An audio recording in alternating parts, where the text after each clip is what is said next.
Hey there guys, Dr. Chase. We are back again talking about some more ways that you can improve your clean and jerk through some mobility and stability exercise. We're going to be going over 3 of them today, and hopefully you can put these into your pre and post workout routines to really bump up those PRs.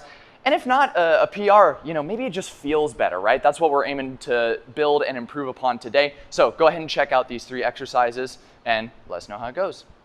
Okay, so our first exercise is going to be working on developing some shoulder blade awareness. A lot of the times if we don't have the ability to pull our shoulder blade back, we're not going to have a good overhead position. So this is going to be our swimmers exercise.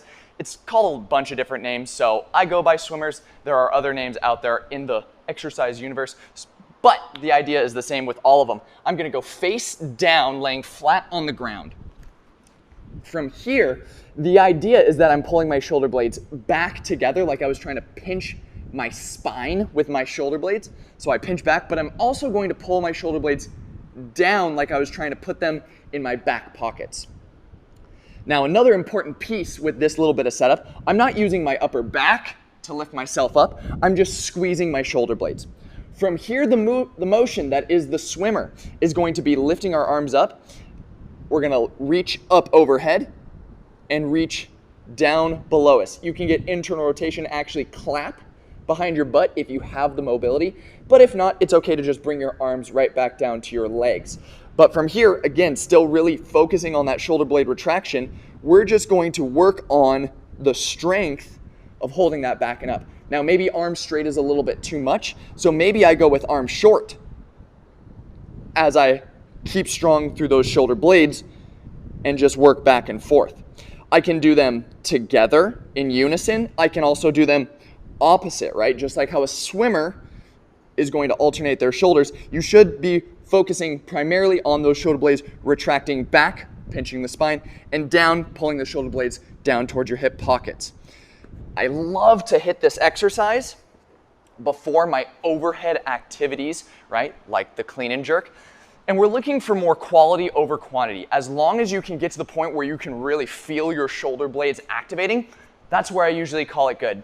Somewhere between, there's some people that like some granular numbers. I'm gonna go with 6 to 10 total kind of swims, if you will, through that motion.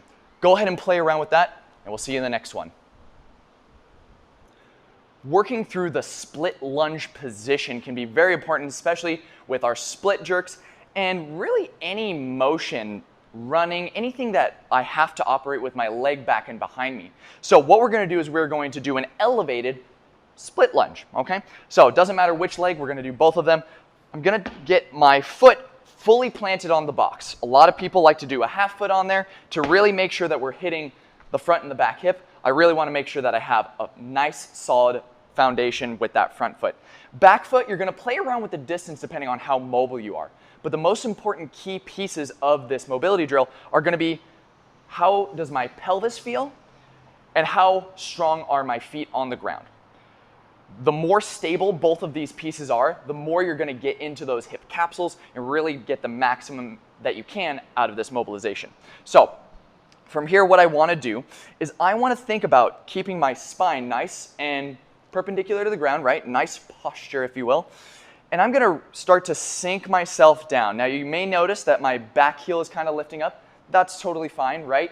I still feel solid through my foot. I'm not, this isn't a balance drill. This is a mobilization drill. So as I drop my hips, what's happening is I'm working on getting extension, my thigh back behind me on this bottom leg, and I'm working hip flexion, or my knee up towards my chest on the other side with a nice neutral pelvis. Now, this is the basic setup. You can hang out in this position. There's nothing wrong with that. But to get a little bit more bang for your buck, I can do 2 different motions. I can straighten out my leg. Notice that my leg goes farther back behind me. This is going to stretch kind of the front of our quads. It's a great mobilization for that. Again, I'm going to be nice and perpendicular with my spine as I press through with those legs, keeping nice and stable through the feet, getting a good extension through that back leg. Similarly, I can think about coming up on my tippy toes on this front foot, and that's going to force my knee even higher up into flexion, bringing that up towards my chest. This one may have a little more balance, especially if you're on your toes of the back foot, right? So just making sure that you're nice and stable as you kind of work through that. You can then also kind of bring the two in together, and most of these exercises you can use as exploratory movements as well. So I can drop down, lift the front toes, straighten out the back leg, and just kind of rock and roll back and forth. I'll make sure to do the same thing on the other side, foot fully planted on that front foot, nice and controlled, nice and stable as I bring myself down, extending through the back knee, lifting the front toes to get that hip higher up towards my chest. With this kind of mobility drill, we don't necessarily want to be using it as something to hang out in for a super long time, right? We're getting our body used to those different motions.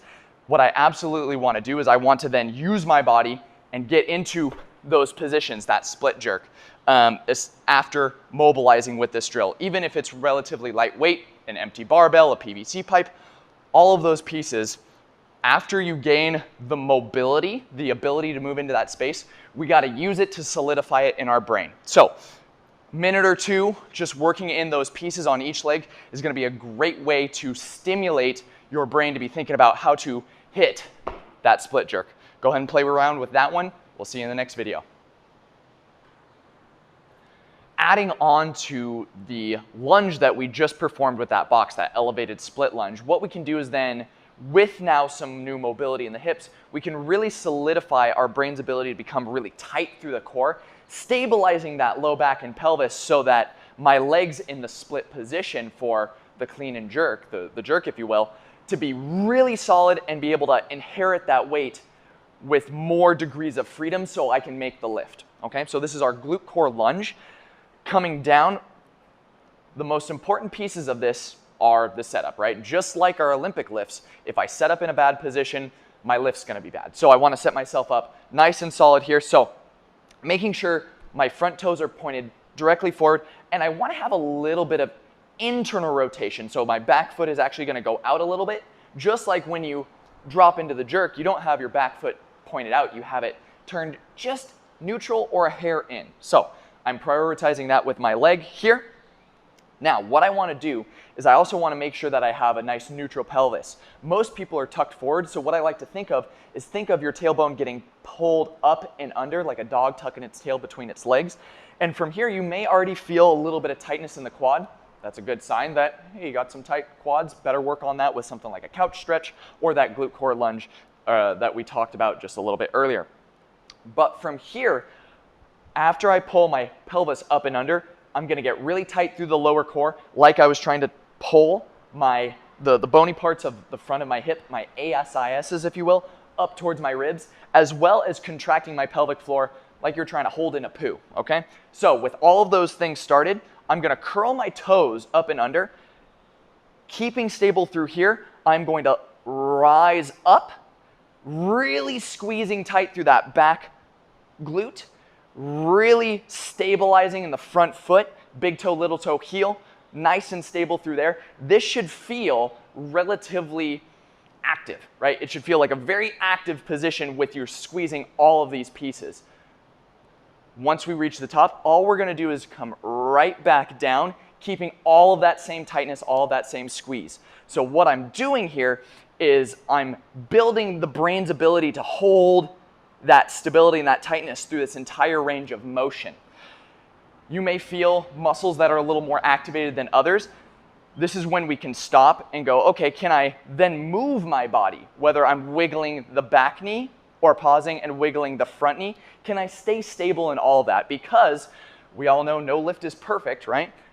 When we get into that overhead position for the jerk, if my knees are a little out or my knees a little in, I should be able to inherit that and compensate for that. So training in these positions, getting myself comfortable to be nice and tucked, pressurized, stable in this position is ultimately what we're looking for. And so making sure that we expose ourselves by putting ourselves into slightly different positions while maintaining that good stability is key to making sure that when you're performing your lifts just in the gym with training or on the competition stage, you're going to be able to land those lifts. So again, really prioritizing the tucking of the pelvis, a little bit of internal rotation of the back leg by taking that foot out, squeezing of the pelvic floor and the core.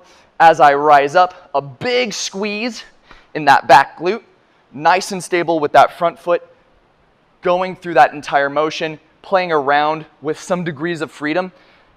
That is going to be a great drill to play around with, not necessarily before bed, post-exercise. I would do this right before you do the lifts, so your brain gets a really good idea of how to activate those muscles when starting to work on some heavier weights.